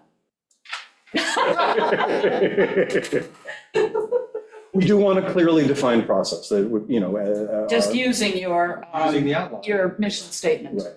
That's right. No, that is the beginning. Yeah. So that's the beginning of the process. Right. So, okay, so let's isolate what we can at least say, like knock off and say we've established. Are we good with Monantic Peninsula and Silver Beach? Fixed time frame, tentatively 4 weeks to sign up, after which other nearshore areas are invited to participate. That's, Yes. Take that, yes, I'm okay, so good with that. motion to approve. Second, Second, all in favor? Yes, we have unanimity. I think Joe is, yeah, comment, Andrew? The fact that the town is paying for the testing in these areas, under these conditions, Right. does not, in my mind, imply a responsibility on the part of the town to fix the problems that are identified. I think that Stephen will probably have to make some sort of statement like that on whatever form people are signing up on. I think that this is clearly going to have to be legally. But as a committee, Right. is that our view? In other words, what the town is getting out of this is data to help it make policy, Correct. okay? But no one who is receiving this rebate should expect from that anything more Anything more with than regard knowing. to anything. Well, Cost to remediate a problem. Not at this point. Well, under the law, right now, homeowners are responsible for their own systems. Right. It just should be legally clear to everyone right now. Okay. That is the I current just state want of the to- law. I want to get that on the record. Well, I would That's also our say, view. Andrew, I would also say that any kind of communication, let's say from the homeowners association out to residents or members, is going to have such a disclaimer. Right, it absolutely has By to have Steve it. Kiley, Absolutely. so that it's very, very Absolutely. clear. Right, because that is a policy question Right. that might be in front of us someday, but is not getting. It's not in ruled front of on us today. Today, the truth is, the homeowner is responsible. Fine. Okay. Elise had her hand up, and then Sandra. Hey, guys, sorry, I came on late and I apologize if you've already discussed this, but the missing component are the tests that have already been completed and are awaiting results right now. So is there a cutoff period as to how old the tests should be to be included in the analysis? So this, I think, correct me if I'm wrong, Elise, but I think what you're referring to is homeowners have already Yes, in yes. this area done testing. Yes. Correct. Are we, so can they include the test in this program? Correct. Is a rebate available to them under this program, having already done I think their when we testing? talked about it, we said yes, that they could be included, not as far as the rebate goes, because that's Right. sort of new. But in terms of the data But the sharing. data should be included, absolutely, so we should, Could Yeah. be included. And Elisa's asking, is there an age of time. test that we wouldn't accept? A year. But I would argue that knowledge, historical knowledge is as valuable as new knowledge. To Well- know that 10 years ago it was okay. I disagree, Peter. I think that the Just purpose averages? of this is really to create baseline data. Right? So I think, there's a limit to how far back in time you want to be sampling that, because you want this to be something that you compare future events back to. So methodologically, you're suggesting that we set a cutoff. an arbitrary cutoff of, say, a year. Well, with saltwater testing, it's very environmentally linked with regards to rainfall, at least in the What's really going on low at a given areas. time. So, and it's also linked to usage. And with so regards to therefore, what would pools you and some say other about, kinds of things. so So, what would you say about historical results that people could give us? How, would there be a cutoff in your mind? Would it make sense? yes, there's a cutoff. And would the cutoff be a year? Would that make sense? What do you think? I got 6 months? Yeah, it would have to be inside the last year, in my opinion. Yeah, at least, I'd say. I mean, I had my water tested in April, and I'm happy to share my results with you, as many of my neighbors are. Mhm. So do you want to make it a calendar year? If people, I don't know. We have John Cronin here. Why don't we ask a technical guy? Greg is puzzled by an. Crying out loud. what's, You don't have a dog in this fight? I'll get your part of the conversation in there. All right, so I just want to get Greg, I'm watching Greg's like puzzled Okay, go ahead, Greg. expression. I mean, if we went back 5 years, if we kept that in a separate bucket and said, okay, here's some pictures of what we can see from the last 5 years, comparing that, for example, to the raw rainfall numbers, I mean, it could be very interesting and valuable. And it's our work. Greg is suggesting that the methodological problem that you're referring to can be handled because we'll know the date. And so when we do a snapshot of this year, any test that somebody submits to us that's 5 years ago would be not included. If we're doing a longitudinal check analysis, we might reach back for that data, which suggests that we would ask for people to submit any Suffolk County Health Department test. No rebate. But No rebate. But that back to, no rebate is. I think the rebate has to begin at the inception of the program. It's for now. new information, not old information. Yeah. All right, so I think. Does that answer your question, Elise? If we decided that the rebate is only applicable to the applications starting now? I But the agree. in- Absolutely. But the information absolutely. is I don't ongoing. think- I'm sorry, Lisa. I don't think anybody, I certainly myself and I don't, most people are not looking for a rebate of $100. We just want the information to be out there. And I think parsing the information by date, going back however amount of time is great. I mean, get what you can, We can do that with that data. All right, so I think that we have a pretty good idea of the structure of the program. Sandra? You want me to, I have a process. It depends, if it's a quick question, you could just give it, or, You should probably come up here so we can be heard live. So I just have a process question because I too am waiting to get a test. You must have gotten in right before me because I talked to Suffolk County today. They cashed my check Thursday and they told me it would probably be 2 to 3 weeks right, before I got the call to set it up. When she knew I was from Shelter Island, she said, wow, we've been getting an increase in tests number of here." calls, yes. But one of the things in this is that she had told me 2 weeks ago, on your application, put down that you're in a seasonal home. And that will push you forward in the list. So what I'm thinking now is who's gonna be at your seasonal homes to let Suffolk County in to test their water? So because if you're starting now, maybe you're talking, I don't know, December? I think there was January, when a the provision for that in the center triangle. Is that correct, Meg? But somebody has to. is there a provision to make sure that an agent of the owner was on premises They or have to be. notified? They have to be in Right. order for Suffolk County to do And that. that's what we, With time. and some Yeah. people have, there's an outside Yeah, like boss. a house. I will say, because I tested today, she said, you wouldn't have to be there if you don't have a filtration system That's. at your home. Right. And you have an That's- outside bib. So Yes. that, it's Yeah. okay to do that, but it depends But on the that's so, circumstance. that takes coordination with the homeowner Mhm. and the. Well, that's part of why, County. that's part of why we're bringing the homeowners associations into the process with us. And because they that's know part, the- that will be part of the document that goes to the homeowner. And then I have another question. Good. Will you require each of these people to fill out the same form that Peter and I did?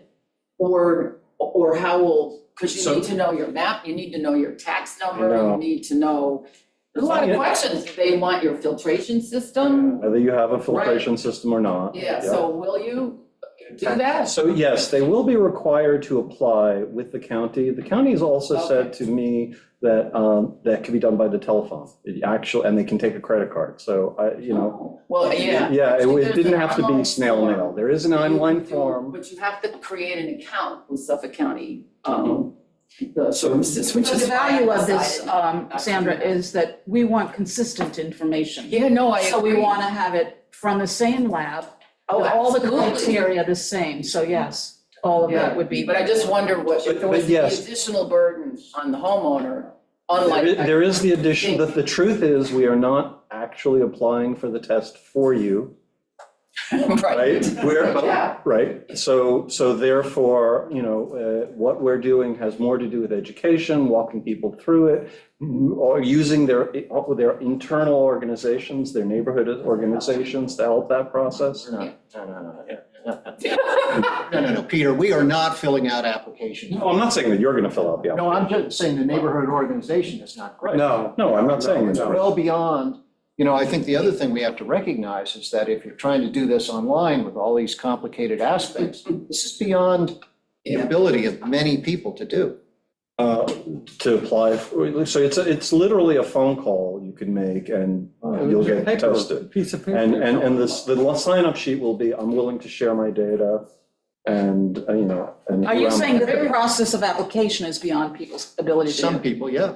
Okay, so perhaps that is where the homeowners associations could come into. No, we're not doing that. Well, maybe We're not doing somebody that. in your association would be willing to be an ombudsman for this process. I did it for someone. I know what's involved. It's a lot of work. Oh, no, actually, it wasn't, when I just did it, there's a one-page application. That it is true, you need to know your tax lot number from your pet property tax. And the filter. Other than, and if you have filtration.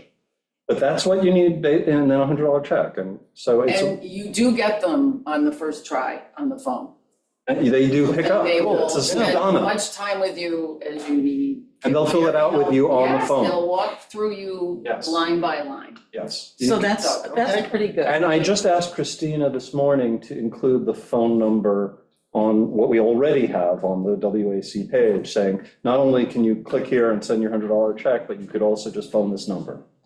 I think that we want to make this as simple and reasonable for homeowners as possible in order to get the data. Mhm. So that's something perhaps we can explore is how can we assist homeowners if they do have difficulty navigating the process? Maybe we could, I'm not volunteering right now, but perhaps we could think about if we can play a role in this. I know you're out, Doug. No, I've done it once on paper, and it was very painful. Right. But nevertheless, you're more than willing as a homeowners association to communicate with your neighbors. We will, when. Where the link all is. the information, the process, We'll disseminate. I will have the pen, I will draft the communication, I will circulate it around, and we'll make sure that we have everything that we need prospective testers Right. to know and be advised of, so that they are. And I will volunteer right now to be a bit of an ombudsman. It's literally giving people a phone number or a link. And, letting them know you need to look at your property tax bill to see what your number of your lot There's a is. if you're disclaimer filling out the aspect form. too, that we, You need to know if you have a filtration system. Okay, Okay. can I just throw this question to Meg? We sent this application for center triangle testing out to 400 people. And 148 said yes. Right. Was there a possibility that out of that 400 people, they felt it was too onerous to do, or they didn't even get to that step? It's possible some people just threw it in the trash. When we did the center triangle testing, we didn't really even ask for any of that information. We just said, put your name Right. on this card with your address and Would send you it like back to testing? me. And, we'll send someone to coordinate with you to get your water And tested. that was all Suffolk County Health Department that then. No. Goldman. That was, Goldman, okay. yeah, so, And we're not proposing that we're going to do a mailing right. for this. No. So this may require us to put an announcement in the paper, and we already need a webpage, and Stephen's gonna have to make sure that all the legal disclaimers are on that webpage. But, That would be a good way but to. we've all agreed, we're asking these folks to do this now, Yes. right? Yep. Okay, okay. So, we have a bunch more items, and I'd like to just tick off a few, like just touch on them, and we don't have to spend a lot of time at 3:45 on them. I had in the last meeting put PFAS, PFOAs in our public facility test data as the last item. I know you're probably, Greg, Lisa, you're probably not like completely like ready to like go over spreadsheets of the public data that we FOIA'd, that we have. And I don't want to get bogged down in the detail, but your comment as we ended the meeting was, you wish we'd gotten to that because there was kind of some shock, it was a little bit shocking. There was shocking evidence in there. But at this point, I think that I would like to go back and revisit the data and get more specific about what I saw. Because right now, I'm drawing a blank. Yeah. Right, The Suffolk County Health Department data that I believe you forwarded to all of us. Yeah. Right, and we looked through it. It was And then extensive, so I also extracted all the lines that said PF anything, that's right. so that we had like, okay, here's all the PFAS, PFOs. So I'm not prepared at this Right. point to talk about that because I do need to. But it's look it giving over us an again. island-wide picture of where Yes. you detect PFAS, PFOAs in the water testing that's been ongoing, it became part of the Suffolk And it County was Health alarming. Department. It was alarming. It was alarming. So can we come back to that? Yes, absolutely. I wanted to make sure that we're aware that we have we have a not only reliable, but geographically broadly distributed test base of data And on can PFAS and PFOAs. that I come up. ask other WAC members to look at it Mhm. and really analyze it? What are we looking at? The information that Greg had disseminated about he had FOIA'd the Suffolk County Health Department Couple results. spreadsheets. Spreadsheet. This was the commercial properties? That is correct. That is It correct. was quite All the extensive. restaurants, all the hotels. It was really interesting. NCOMS, I think, is the technical description of what that, Oh, no. What is what? NCOM. And And we're gonna, just, if we could all pour over that and come to It's really some, worth taking a look some at. discussive points on that, if we could just do that. What is it that we're seeing about PFAS and PFOAs, broadly speaking, in the island's water? It's We here. have data source for It's it. here. That It is We know here. it's here. It's We here. know it's here. It's Take a look intended. and see if numbers jump out at you. I will also distribute It's all what I over the sent world. you, and I think I sent it to everybody, but I will redistribute all of the lines that had to do with anything that was a PFAS or PFOA. And we don't, again, we heard from Jason Heim, they have a different multiplier for the different PFAS and PFOA components, so how bad they think they might be, when they determine a standard. So you're going to look at it and you're not going to, the level of professionalism you can bring to it will be, I think that in some cases, even the health department doesn't yet know what standard to apply for some of these PFAS and PFOA contaminations. Well, is the data presented relative to the most recent EPA maximum contaminant levels for those I don't believe substances? so. No, I just- don't the think one they have that's the for- 0.4 trillion. It gives you levels. So if it's 0.7, you know that it is not at the standard. It's, In other words, you So you the get the unit readings. is It's a unit. 1 trillion? Parts So per the trillion. units were parts per trillion, always for PFAS, PFOS, it's Yeah. parts per trillion. The current standard that's being changed is 10 going down to 4. Right? So you can By compare. 2027. Right, so you can compare, you can look at it and say, oh, is this a number that raises my eyebrow or not? Right. There's, But I there's a number of non-detects, there's a lot of no more than. Plenty that's gonna I mean, be, there's basically either a number, a no, or no more than a number, or none detected. That's All the I'm three asking is labels, I that think. we just look at it. right. Each one of us, really take a good, All of us are smart, so bring our intelligence to it. Just look, it's, if we're not looking, nobody's looking. Okay? well, I mean, the health department's looking, but they're not looking from the point of view we're looking at it, which is as a general indication of the aquifer. They're only looking at it from the point of view, is this business compliant? I think what my point is we have to get beyond the argument that we don't have it on Shelter Island, we don't have a problem. We need to move beyond that. Yeah. First of all, because it's ubiquitous, it can be found in every species all over the world, it's a global problem. And as I say many times, this is not Camelot. We have the same problems they do everywhere. So I think that we just need to really make that Okay. a statement from our committee. But we are tabling it to a degree. We're saying this is homework, is among, besides your quiz from John, Right. there's, besides the take-home test, there's further homework. On the next item, we have a community discussion upcoming on 10-3. I think I erred in assigning a topic here. I think that Andrew and Joe, yeah, go ahead. That's our meeting date, WQI meeting date. 10-3 is our, That's when we meet, the WQI. the WQI meets. WQI, I thought we met The at the WAC second. meets a Oh, the different time. your Yes. meeting date. Okay, but I also erred in including the WQI in this meeting, because even though I think it's very important for the WAC and the WQI to work together, I jumped the gun, because the work that we did at the last meeting, that Andrew and Joe and Lisa did at the last meeting around options around drinking water, they had, as seems appropriate from the content of that meeting, dug in to do some more homework, to do a follow-up session at the fire station on October 3rd, rather than at the library. Do we want to then, I mean, this is open, but do we want to then move it to the 10th? I can ask the fire commissioner if it's available on that date.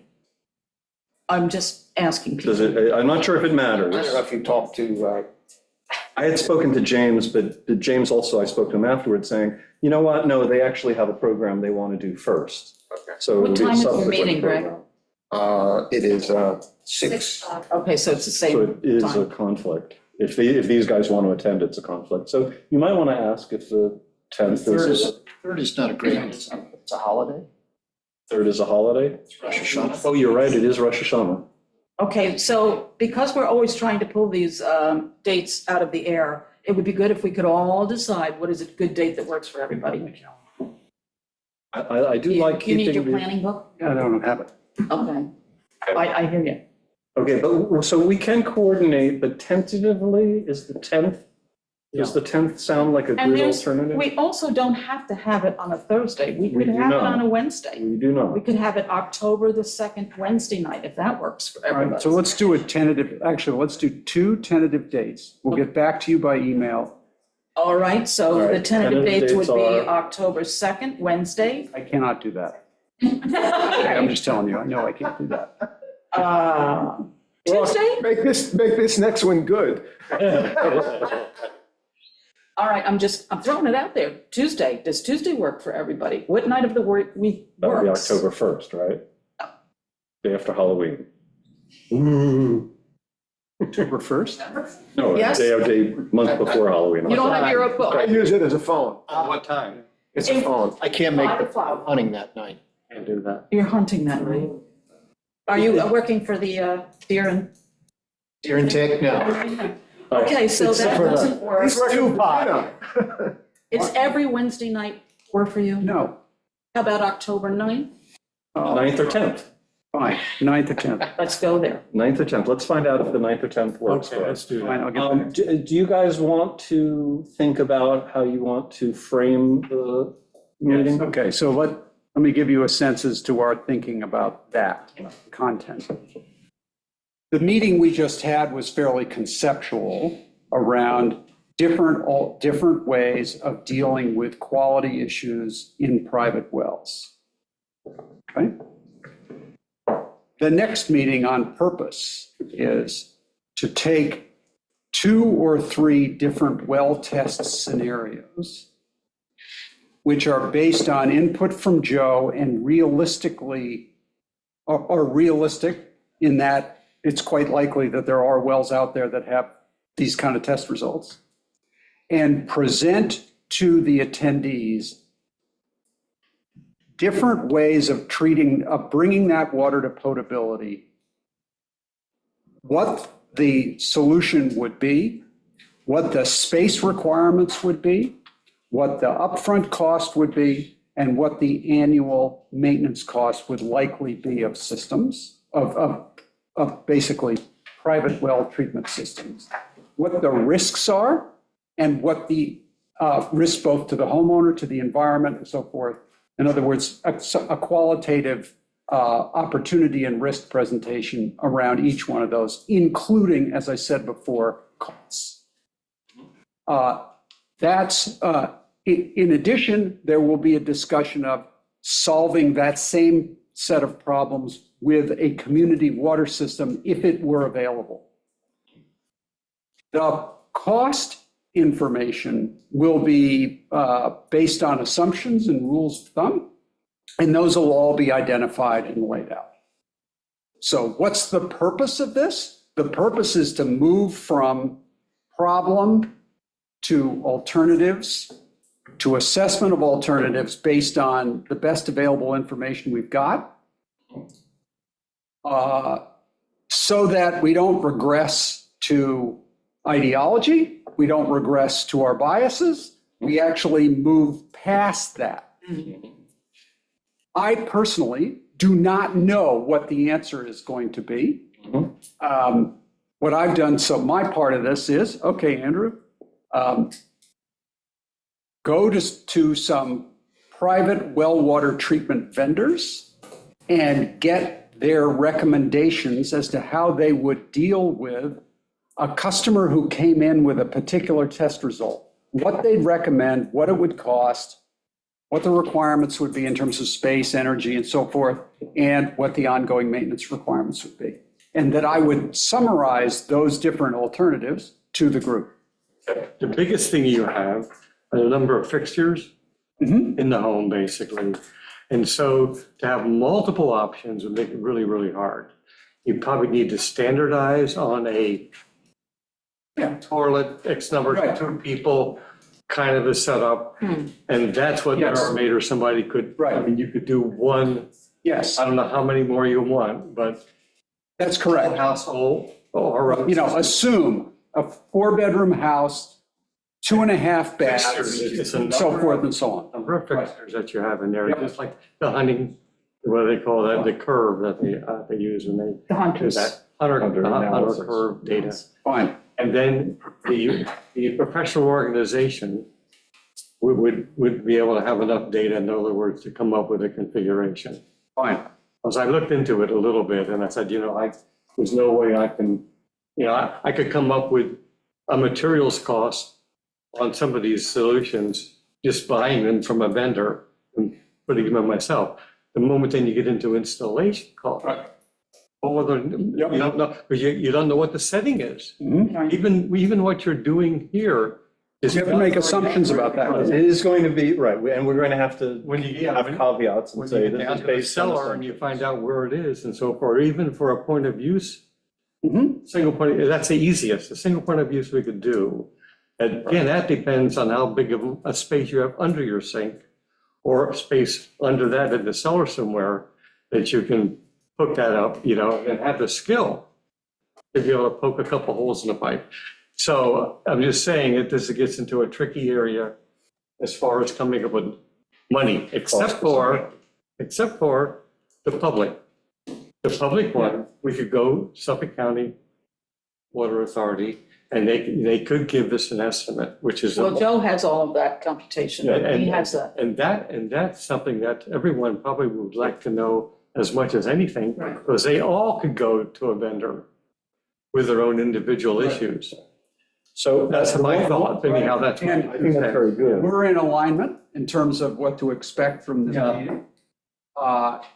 So, The only thing that I would encourage you to do is think carefully about those 2 or 3 scenarios so that you're dealing with a range of different yes, situations. So you have nearshore people and center people both sort of included, and, maybe somebody who's in that rock and hard But place. wouldn't you want to, rather than their location, don't we want to focus on the problem, which is chloride intrusion and/or Or- iron manganese and/or PFAS? I mean, we're looking at, that's kind of where we're going. that's. Joe where gave we're gonna me go. 4 different scenarios. One is basically high nitrates, really nothing. Yeah, it's simple. Another one is elevated nitrates, but not over the MCL, elevated iron, elevated manganese. Another one is all of that plus chlorides. And I'd have to go through it Right. again, but the idea is 3 different scenarios in terms of tests. The chlorides aspect is usually with iron and manganese. Okay, that's near shore in general. Right. No nitrates issue. The implication Right, of I the think problem that is the What Andrew location. is going to find out, he's going to find out from the vendors that information about how they would treat a homeowner or a home based on that information. Just keep it very simple. Start out with, it may very well be that you It get. really starts with that data because they can't do anything without what's in the water. Correct. I mean, that's it. I mean, without knowing that, you can't design anything. And I- Including Right. sometimes, a big part of it has to do with what's the pH. It's just another one. Okay, so all these little things. It's in the scenarios. Right, it'll be in the scenarios. Also, Yeah. just make sure you leave some space and time because there'll be people who will show up who've been through it. Yes. So leave some time for this to be Q&A based as well as, or for people to tell you things that you didn't even think of because they went through it. Right. The one thing, the title of this then has changed. It's not. Yes, the title needs to change. Right, it's well water treatment option. I think two. I think we had a What are the title, didn't options? we? Part We two. talked about a title. So we'll do that. And, Yeah, just this title, I thought it No, was this about is- wastewater. This is not the title. Refine the title and then let's make sure Jessica will create a beautiful brochure and we'll have it up in the library, even though it's not in the library, but we'll have it up in the Because I fire was just wondering station. if Mermaid would be willing to come back. Well, that'll and be give us an interesting to estimate, see. To see if Greg wants to. So I'm meeting with, Ed I'm meeting with him later this had a comment. My name is Ed Heidman. I just wanted to clarify something about Barnstable. I see it in the paper and I've heard it mentioned here Yeah. a couple of times in the last couple of days. So the Barnstable County is the entire Cape Cod. Within Cape Cod, within Barnstable County is the town of Barnstable. Town of Barnstable, there are 19 villages, one of which is called Barnstable. Right. So I just wanted to clarify. So that can be confusing, like New York, New York. Yeah, Barnstable, Massachusetts, but it's, However, one of those Barnstables has an EPA-sponsored program to study and test the efficacy of advanced septic systems. And I believe it must be the city because they have sequestered a particular neighborhood or the town, right. because they've sequestered a neighborhood that they're doing it in. But that's good information. We'll be specific in the future. One of the villages in the town of Barnstable is Hyannis, which is the largest town on the Cape. Right. But it is in fact just a village in the town of Barnstable. And one other quick thing of the Martha's Vineyard, which is my home, there are 6 towns with 6 different governments. So anyway, Well, fortunately, we only have 2 on this island. so. anyway, thank you for your time. Thanks. Thank you, Ed. All right, so briefly, I will just mention that there was an irrigation subcommittee that met. Meg and I were there. Doug also participated. So did Stella, so did Elise. So did Sean. Sean Davey. Davies. We had contributions in from Jay Card, from Walter Richards. So we're, and the purpose of this committee is to stimulate, to do some of the heavy lifting for us and make recommendations to the WAC. I think there's a real interest in tightening up regulation, making appropriate regulation for both the new requirements and appropriate technologies that can be brought to bear. Smarter regulation. Smarter. Smarter was the theme. Can I ask, just for clarification, and so everybody understands, what the status of the irrigation law is currently? Is there a moratorium? Is there no law? Does anything apply to irrigation as of now? And if not, when did it cease to exist? No, we do currently have an irrigation code, so it's on the town website, it's currently applied. There was a clause in it to grandfather old near shore systems, but that was never followed through with. This was like a decade ago. So we do have an irrigation kind of policy that the building department follows. If you have an irrigation permit for a grandfathered system, there's water testing that we do to make sure that your chlorides on your property aren't increasing. If they go above a certain level, then your irrigation well is shut down or you're not allowed to irrigate using that well. So there are currently policies in place. There's also rules on how many heads are allowed to be on a circle hose before you need a permit. There's things like that. And so this would be to kind of clarify and strengthen what we have, make it more intelligent. Suffolk County did recently pass new legislation saying that any new irrigation systems had to have smart technology. So they have to have sensors that sense rain, that sense soil moisture. That way you don't have irrigation systems going off in the rain or when they're not necessary. So that went into effect in January, and that is from Suffolk County, so that would apply to us. But it's a matter of kind of updating our code to. And there was some Thank you interest, for that. and there was some interest in using our permitting process, like for new plantings for a year, being able to start to insist on other things, like potentially things like, I know, dear your heart, water usage monitoring. Right. Especially for cisterns. And so there's some questions about how you do that, and again, in a smart way. But perhaps you require people to state how much water was filled into their cistern and then monitor the drain from it and make sure they're not topping it with a hose. Beginning and a monitor at the Yeah. end, you know what went in and what went out. You know what went in, you know what went out. So again, this committee will meet periodically and hopefully. When is the next meeting? We have not established that, but early October was the plan. And I will include We have 2 you. dates, right? And you've been included. I have been included, but not the night of the presentation.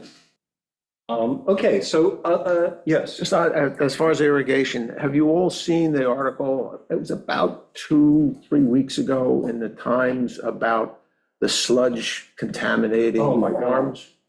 Yeah, that's So sad an article. ongoing discussion, yes. Right, so we should all be aware that PFAS, PFOAs are in the United States food system, This was from use as a fertilizer.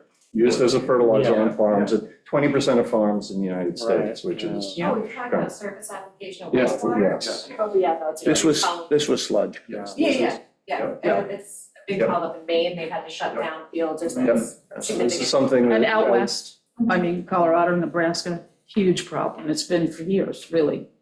Okay. Nevertheless, it doesn't mean that that's good for us to drink it in our water on Shelter Island either, so. No, I don't think we have a sludge problem, but, you know, But we don't want to be drinking PFAS, PFOS, from our. I don't know what they put on the So beans. let's figure out how we can address, how we can do better water treatment for more things. And you can treat on the filtration side and even on the contaminant side for things like PFAS, PFOS, even though they're called forever chemicals. Carbon filters. Carbon filters and reverse osmosis filtration, I just discussed with Suffolk County Health Department. they're Both work. finding out that resin treatment with resin beads is very efficacious in PFAS removal. And that's new information that's coming to light.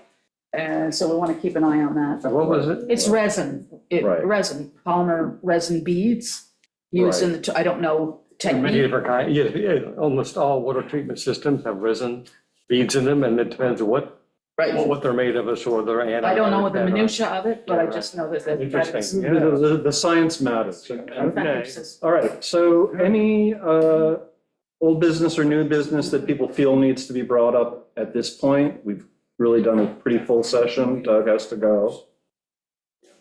Are we ready to adjourn? Yes. Motion Motion to. to adjourn. Also, we so move. Okay, and all in favor? We're good. Thank you so much, everybody. Thank you, everybody, for hanging